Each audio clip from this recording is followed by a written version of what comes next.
Congress party ప్రభుత్వ పాలనకు గత పార్లమెంట్ ఎన్నికల్లోనే ప్రజలు మరి కర్రు కాచి వాత పెట్టారు. ఈ ఎన్నికల్లో మరి పూర్తిగా తమ అభిప్రాయాన్ని స్పష్టం చేశారు. కాబట్టి ముఖ్యమంత్రి గారు మాట్లాడేటువంటి విషయాల మీద నేను స్పందించదలుచుకోలేదు. ఆయన గాలి మాటలు మాట్లాడుతుంటే నేను మాట్లాడుతూ ఉంటే ఆయనకు అలసిగా కనిపిస్తుంది. కాబట్టి ఆయన మాటలకు వ్యక్తిగతంగా ప్రభుత్వపరమైన అంశాలు కావచ్చు, విధానపరమైనటువంటి అంశాల మీదనే తప్పకుండా మాట్లాడతాను. నా మీద గాలి మాటలు మాట్లాడినప్పుడు నేను జవాబు చెప్పుకోవాల్సినటువంటి సంజాయిషి చెప్పుకోవాల్సినటువంటి అవసరం నాకు లేదు.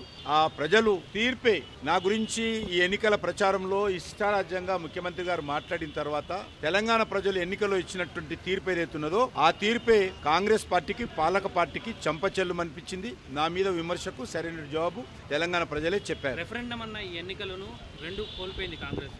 ఈ మేధావులు ఇచ్చిన తీర్పునట్లే ఖచ్చితంగా కాంగ్రెస్ పార్టీ ఇప్పటికైనా తెలంగాణ ప్రజలకు ఇచ్చినటువంటి హామీ, అది రైతులకు మరి ఎకరాకు 15,000 ఇచ్చేటువంటి కార్యక్రమం కానీ, కౌలు రైతులకు కానీ, రైతు కూలీలకు కానీ, నిరుద్యోగ యువతకు నెలకు 4,000 ఇచ్చేటువంటి నిరుద్యోగ వృత్తి కానీ, తెలంగాణ ఆడబిడ్డలందరికీ ఇవ్వాల్సినటువంటి 2,500 రూపాయలు కానీ, దళిత కుటుంబాలకు ఇవ్వాల్సినటువంటి 12 లక్షల రూపాయలు కానీ, ఆడబిడ్డలకు ఇవ్వాల్సినటువంటి స్కూటీ, మోటార్ సైకిల్ కానీ ఏవైతే హామీలు ఇచ్చారో ఇప్పటికైనా హామీలు అమలు చేసే దిశగా ఉండాల్సిందిగా నేను తెలంగాణ ప్రజానీకం తరఫున డిమాండ్ చేస్తా ఉన్నాను. 317 కారణంగా, జీవో 317 కారణంగా ఉద్యోగస్తులు కానీ, ఉపాధ్యాయులు కానీ ఏదైతే నష్టపోతా ఉన్నారో, ఏదైతే ఇబ్బందులు ఎదుర్కొంటున్నారో ఆ యొక్క సమస్యను కూడా సానుకూలంగా ఇప్పటికైనా పరిష్కారం చేయాలని డిమాండ్ చేస్తా ఉన్నాను. నల్గొండ, ఖమ్మము, అదేవిధంగా వరంగల్ సంబంధించి మేము ప్రత్యేకంగా పార్టీలో చర్చించి ఆ 3 జిల్లాలలో పార్టీ బలపడడం కోసం కావలసినటువంటి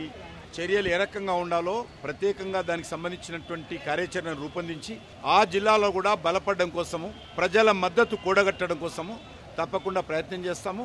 ఎన్నికల్లో కొంత మేము విజయం సాధించకపోవడానికి కొంత మా లోపం కూడా కారణమే. ఆ లోపాలన్నీ కూడా సరిదిద్దుకొని ముందుకెళ్తాము.